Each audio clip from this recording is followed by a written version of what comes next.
Unreal offers a handful of different types of movement components that you can use to make your actors, well, move around. So I want to give you a quick overview of the different types of movement components that we got. So let's make a quick actor here. Let's just call it showcase. And I'm going to be giving that just a cube as its visualization for now. If we go in and we just type in move, we get the interp2 movements, floating point movements, projectile movements, and rotating movement components. These are effectively all that you really need to start building out your own movements. Now, there is a revised moving system on the horizon at some point that Epic is working on. So maybe if you're watching this in the future, Mover, as it's called, is actually production ready, and it might be better to use than any of this. But for the time being, this is what we're working with. Let's start with rotating movement. It is by far the most self-explanatory. We get a rotation rate, and that's just going to be rotating this actor at that rate. There really isn't that much more to it. As you can see, it's rotating at 180 degrees per some time unit. It's not super intuitive what this rotation rate actually means. Like 180 degrees, sure, per second? Definitely not. You can even say whether or not it needs to rotate in local space or in global space, which is to do with it being attached to different other actors. So if I, for instance, say, hey, this actor over here, set that to movable so that it can have things attached to it. Then we select our actor here and we want to attach, and then we attach it to ramp number 12, which is this one over here. Now that they're attached, you can see it's rotating in local space. So even if I rotate this around like this, right, it's going to be rotating in its own local space. If we turn off rotation in local space, you'll see the difference. This means that it's just going to be rotating like this, as you expect. I rotate the object itself around. It's not going to be working the same way, because instead of using its own rotation to decide, hey, what is up, what is down, what is left, what is right, it's using the rotation of its parents. All that's to say, that is the rotating movement component. It's kind of nice to put on things like collectibles and stuff like that. Of course, you can then pivot, which means that it's rotating from a different center point, and you can dynamically change the rotation rates, the pivot location. You can, of course, give different axes, all that kind of stuff. Moving on to the interp2 movement components. This just makes it kind of move between a handful of different predetermined points. So we can do control points. We can say whether the position here is relative or absolute. And this is a little annoying because it would be nice if you had something like a fun little widget to visualize where these points are. You would need to program something like that in yourself if that's what you wanted to do. But an alternative would be in the construction script, setting this thing's control points. So get the control points here. And then we want to clear that out to begin with.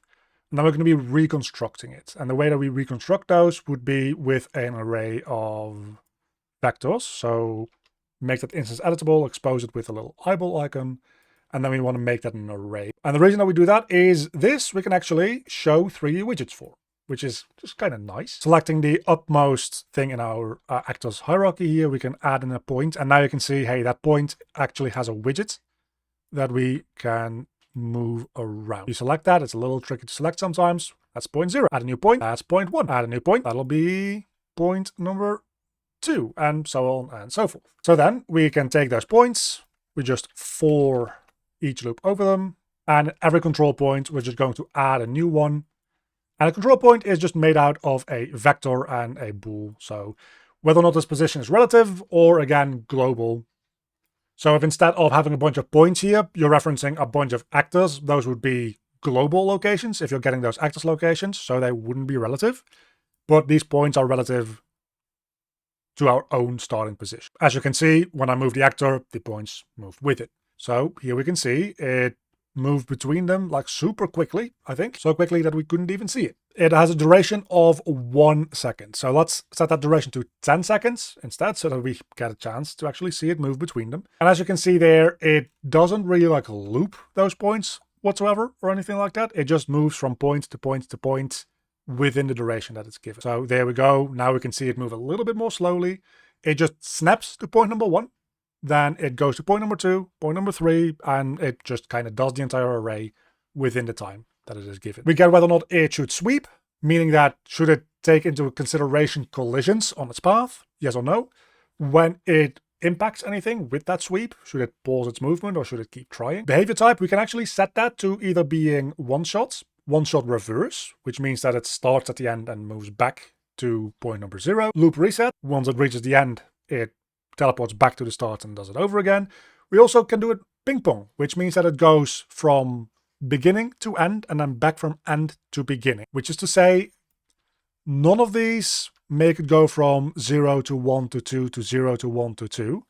It's either 0, 1, 2, and then snap back to 0, 1, 2, snap back to 0, 1, 2. We also have 2, 1, 0, snap back, 2, 1, 0.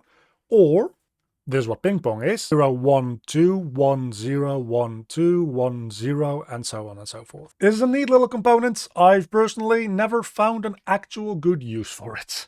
Next up, we have the projectile movement component. This one is for, well, projectiles, as you might have expected. This has an initial speed and a maximum speed.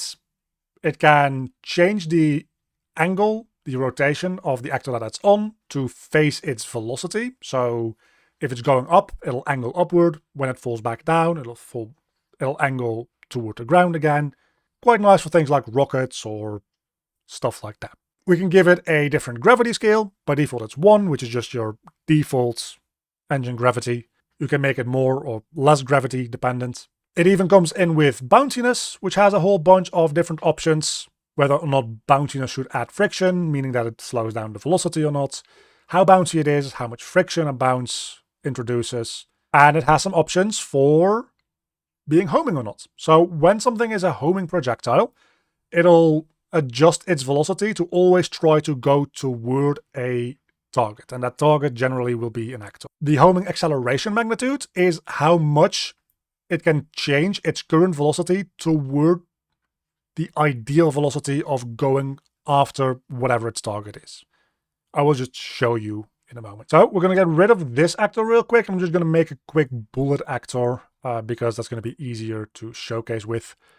Let's call bullets, something simple, nothing too weird or heavy. Because it's a bullet, we're going to make this a sphere. I'm going to make the sphere a fair bit smaller though.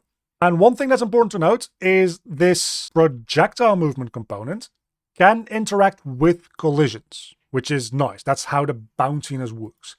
But it's going to use the root component to generate any collisions off of. So right now, our root component is a default scene root, doesn't have any collisions. If we drag the sphere onto this, we can actually replace it with the sphere. Now we're going to be using the sphere's collision to do any, well, collision stuff. So let's set the initial speed to being 700. Max speed you can keep at 0 and it'll just be pretty much unbound. You can also set the max speed to something like 1500 so it can gain speed after it's been shot. For instance, if you shoot it off a big building, your initial speed might be 700, but then gravity will speed it up and speed it up and speed it up. But then once it reaches max speed, that's as fast as it's going to be allowed to go. Let's leave it at that for the moment. I'll go into my third-person blueprint super quick, and I'll just add a debug key for F for firing. And that's going to be spawning actor from class. I'll split the structure pane here. The location will be get actor locate. The rotation will also get actor rotation, and the scale I also just want to always be 1, independent of anything else. And the class will be spawning in, of course, will then be the bullets. I actually want the actor's location to not be specifically where it spawns. Now that I think about it, I want to add a little bit to that. I want it to spawn in front of the actor. So the way we can do that, again, super quick, we can get the actor forward vector, which is just the direction that the actor is facing. Multiply that by right-click, change this to a float, something like 350. And then it's going to always be spawning in 350 units in front of our characters facing rotation. And you'll be able to see when I press F, it spawns them. 350 was a bit much, but you can see it spawns them, no problem. It uses the collision for them. It doesn't clip through the floor or anything. Here they actually stacked on top of each other, which is quite funny. So that works as you'd expect it to. If we add a little bit of bounciness to them, you will see if I fire them, they will bounce when they hit collision. It's just as easy as that. As for homing, what we can do is in the event graph on begin play, we can set homing target component. And this is the component that is going to be trying to hit. And generally this would be the root component or like the collider of a certain like actor, a character. We want to set that as soon as this thing spawns. So the way we do that is promoting it to a variable, setting it to being exposed so that it is instance editable, and then we can expose it on spawn as well. Then our character itself, when it spawns in the bullets, we refresh this node, we can now give in the homing target component, which I'm going to, again, just make a variable for now. Of course, in a shooter game or whatever, you'd have some sort of targeting system to figure out what you're shooting at. For now, I'm just going to make this a hard-coded value, which we do by removing the player starts and just putting one of these in manually and auto-possessing it by the player, because then we have an actor that we can give a value into. So let's say, actually, instead of this being a homing target component, which we can't pick out, obviously, what we'll just do is we'll make this a target actor instead. So we make this a actor reference object, again, expose it, and then we can just get the root components from that, and that's going to be the thing we target. Because then what we can do is we can actually set that actor value to, let's just say, this cylinder over here. When we fire this, it will still not really home toward that at all, because it doesn't have any homing acceleration power. If you go into this bullet, again, projectile movement components, go down to its homing properties. First and foremost, we didn't even set it to being a homing projectile. So let's do that first, and then we can see still not curving off to what we want to hit. Now let's set this to 1000 homing acceleration, which should be pretty sticky, and it's going to be curving towards there. So it's always going to be trying to now adjust its velocity, no matter which direction I shoot it in, to be going toward whatever we say, hey, that is your target. Now that leaves us with the floating pawn movement, which is possible to put on a normal actor for some reason. But generally speaking, these are, of course, things that you want to put on a pawn. So let's make a pawn, or movement pawn or something like that. And there we try to add a floating pawn movement component. This, again, has a maximum speed, an acceleration for when it receives inputs, and a deceleration for when it's no longer receiving inputs, and a turning boost, which is just how quickly it can turn around. If we pull this into the event graph, we can add an input vector, and that will just make it go into that direction. It's fairly easy, really. So let's say on event tick, we just make it go into a random direction. This is not going to do that much, because this is going to make it go into a random direction, which also should be scaled with delta seconds. Always anything in event tick, scaled with delta seconds on every tick. So that's not really going to be much. Again, I'll just add in a cube for you. Its world vector here is 0. Let's set that to 1, and then it will slowly just be moving up. Super slowly, but it is moving up. So just to make this a fun little thing is I'm going to set a timer by event, and every 2 seconds it's going to rerun this custom event. It's going to be a looping, of course, and that's going to set this to a unit vector, which is just a random vector pointing in any random direction with a length of 1. But we don't want it with a length of 1 because it's slow as hell, as we just found out. So we want to multiply that unit vector with a float, and let's just make that a random float in the range of 30 to 50 or something like that. Now it's going to be going into a direction at a speed, and that'll be updated to a different direction at a different speed every 2 seconds. So as we can see, there we go. It's going there, that's going there, and it's ignoring all collisions altogether. And that is, of course, because, once again, it really wants the collider to be the root object. So now if we do this again, you will start seeing that it should now take considerations on collision. And as you can see, it does. So it no longer clipped through the floor there, which is nice. This is kind of nice for things like spaceships, really what you want to be using to code up your floating characters. It works quite well with that.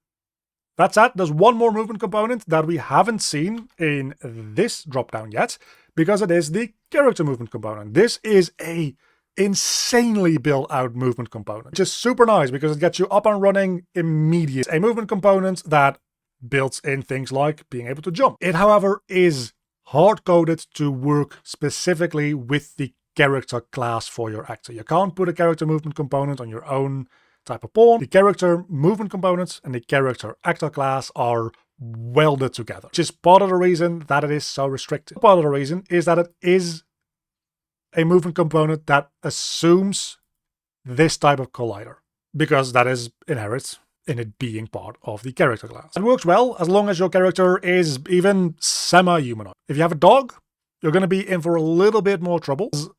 Making this collider smaller is fine, but its radius is limited by its height. You can't make this thing wider than it is tall. It is a capsule. Rotating this thing around also isn't really an option, so it really assumes your character is some type of bipedal, human-like character. And for that, it does a fantastic job. It has built-in movement modes like walking, smash walking, which is for when AIs try to navigate over the navigation mesh. It's got a falling mode, a swimming mode, flying mode, custom movement modes that you can code up yourself. And that's about where the extensibility ends. The upcoming Mover plugin that Epic is working on as we speak is mostly supposed to take this and modernize it to make it more extendable. Because while this is super cool that it has such a built-out movement component just ready to go for you, it's also insanely restrictive. It does what it needs to do, and it does that very well, and it doesn't do anything else. But it has this step height. It can automatically step up on anything higher than whatever you say here. It can walk on floors that are this angle or lower. It has ground friction. So while you're in the air, it'll move smoother because it doesn't have friction with the ground anymore. We have a maximum walk speed. We have a concept of being crouched, how quickly we decelerate when we stop walking around, all that kind of stuff. We've got a bunch of settings for falling and jumping. How much velocity do we get when we jump? How quickly do we decelerate while falling? How much control do we have over our character in midair? We can add a multiplier to that. We add some threshold on which velocity we need to have in order to get that multiplier. We have lateral friction while we're falling. So many things that you can do with this. And down to swimming and flying, we also have all that stuff for those. So character movement is probably the one that you've already used and that you're familiar with, because chances are that you've made a character in the engine at some point in your life. It's good to know about the other options as well. And hey, when the Mover plugin finally actually is production ready and I can make some videos on it, you can bet you that there will be videos about how to use Mover to very likely make at least a few of these kinda obsolete. And a very big thank you to all my Patreons. You can see them on screen right now. If you want to help support the channel or get any of the project files in any of my tutorials, there's a link down below to the Patreon page to support me, or alternatively as a YouTube member. My Cave Student tier supporters, Oiku, Earl, Nonzerville Erno, and my Cave Digger tier supporters, Mauricio Farias.